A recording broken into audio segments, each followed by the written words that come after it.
আসসালামু আলাইকুম dear viewers. আজকে আপনাদের সাথে যে বিষয়টা নিয়ে আলোচনা করব সেটা হচ্ছে ইটাপস এর গ্লু জয়েন্ট অপশন। নরমালি ইটাপস সফটওয়্যারে গ্লু জয়েন্ট অপশনটা আনসিলেক্ট করা থাকে, তা সিলেক্ট করা থাকে না, টিক দেওয়া থাকে না, অ্যাক্টিভ থাকে না অপশনটা। এই কারণে যে সমস্যাটা হয় যে এখানে আমি যে ডিসপ্লেতে আপনাদের ইটাপস এর একটা মডেল দেখাচ্ছি, এখানে আমি গ্রিড স্পেসিং গুলো আগে থেকে ডিফাইন করা। এ এবং বির মাঝে স্পেসিং 14 ফিট, বি এবং সির মাঝে 18 ফিট এবং সি এবং বির মাঝে 12 ফিট। একইভাবে 1 এবং 2 এর মাঝে 18 ফিট, 2 এবং 3 এর মাঝে 14 ফিট, 3 এবং 4 এর মাঝে 16 ফিট। কোনো কারণে যদি এমন হয় যে আমি 1 এবং 2 এর মাঝে স্পেসিং হওয়ার কথা 14, আমি ভুলবশত 18 দিয়ে ফেলেছি, পরবর্তীতে আমি এখানে বিম কলামও ড্র করে ফেলেছি। বাট যদি সেই স্পেসিংটা আমি চেঞ্জ করি তাহলে গ্রিড অপশনটা চেঞ্জ হয়ে যায়, বাট আমার স্ট্রাকচারটা চেঞ্জ হয় না। কিন্তু যদি গ্লু জয়েন্ট অপশনটা অ্যাক্টিভ করে আমি কাজ করি, তাহলে যদি আমি স্পেসিং পরবর্তীতে বিম কলাম এগুলো অ্যাসাইন করার পরেও যদি স্পেসিংটা আমি চেঞ্জ করি, তাহলে আমার স্ট্রাকচারের সাথেই গ্রিডটাও সিমultaneously চেঞ্জ হবে। অর্থাৎ দুইটার মাঝে কোনো ডিফারেন্স থাকবে না, আমার গ্রিড স্পেসিং এবং স্ট্রাকচার স্পেসিং সেম থাকবে। বাট যদি গ্লু জয়েন্ট অপশন না দিয়ে কাজ করি আমরা, তাহলে আমার গ্রিড স্পেসিং চেঞ্জ হয়ে যাবে, বাট স্ট্রাকচার স্পেসিং থেকে যাবে। তো বিষয়টা আরো একটু স্পষ্ট করার জন্য আমি প্রথমে গ্লু জয়েন্ট অপশনকে টিক না দিয়ে অর্থাৎ সিলেক্ট না করে স্পেসিং চেঞ্জ করে আপনাদেরকে দেখাচ্ছি। কার্সরে রাইট ক্লিক যখন করব, আমার এখানে গ্লু জয়েন্ট অপশনটা অ্যাক্টিভ করা আছে, আমি এটাকে ডিঅ্যাক্টিভ করে দিলাম। অর্থাৎ নরমালি যেরকম কন্ডিশন থাকে গ্লু জয়েন্টস টু গ্রিড, এটা ইনঅ্যাক্টিভ বা আনসিলেক্ট করা থাকে। তো আমি এখানে যাচ্ছি অ্যাড বা মডিফাই গ্রিড। অ্যাড বা মডিফাই গ্রিডে যাওয়ার পরে modify oblique show grid system, এখানে যদি আসে display grid data as spacing. প্রথম গ্রিড স্পেসিং আমার 14 ফিট, আমি সেটাকে 10 ফিট করে দিলাম এবং ওয়াই ডিরেকশন বরাবর যে 18 ফিট সেটাকে আমি 10 ফিট করে দিলাম।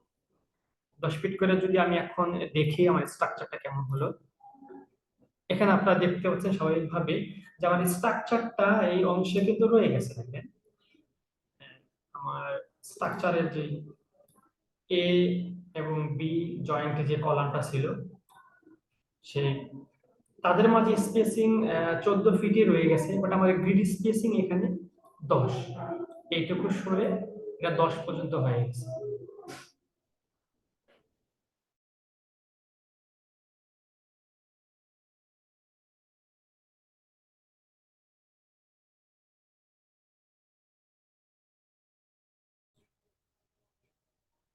এবং আমার এ এবং বি এর মাঝে টোটাল স্পেসিং ছিল 18 ফিট, স্ট্রাকচার স্পেসিং 18 ফিটই রয়ে গেছে, বাট গ্রিড স্পেসিং আমি যেটা মডিফাই করেছি 10 ফিট, সেখানে সেটা 10 ফিট হয়ে গেছে। দুটার মাঝে কোনো মিল নেই, দুটো আলাদা হয়ে গেছে।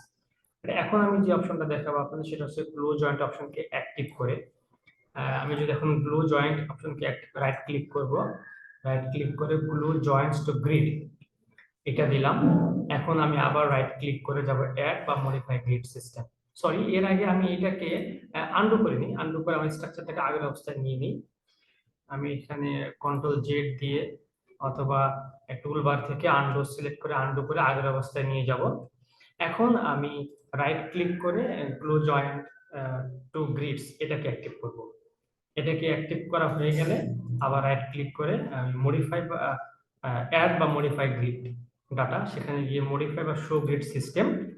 এখন আমি ডিসপ্লে গ্রিড ডাটা স্পেসিং এখানে 14 ফিট ছিল, সেটাকে আমি 10 ফিট করে দিলাম। আর ওয়াই বরাবর স্পেসিং 18 ফিট ছিল, সেটাকে আমি 10 ফিট করে দিলাম, দিয়ে আমি ওকে দিলাম।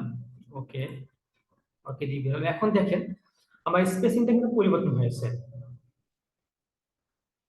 এখন স্পেসিংটা আমি যে এ এবং বির মাঝে 14 থেকে 10 দিয়েছি, সেই 10 স্পেসিংটাও সে কাউন্ট করেছে এবং স্ট্রাকচারাল স্পেসিংটাও কিন্তু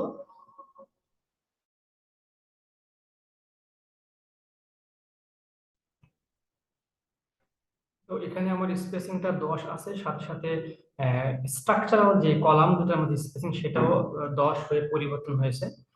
আর 1 এবং 2 বরাবর যেটা আমার 18 ফিট ছিল সেটাকেও আমরা 10 ফিট করেছি।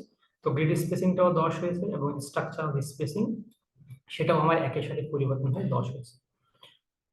তো এইভাবে আমরা গ্লো জয়েন্ট অপশন ইউজ করে যদি পরবর্তীতে কখনো কোনো সিস্টেমকে আমার এডিট করতে হয়, তাহলে সেটা গ্রিডের পাশাপাশি আমার স্ট্রাকচারাল সিস্টেমটাও সিমultaneously চেঞ্জ হবে। এটা আমার কোনো স্ট্রাকচার অ্যানালাইসিস বা রেজাল্টের কোনো সমস্যা হবে না।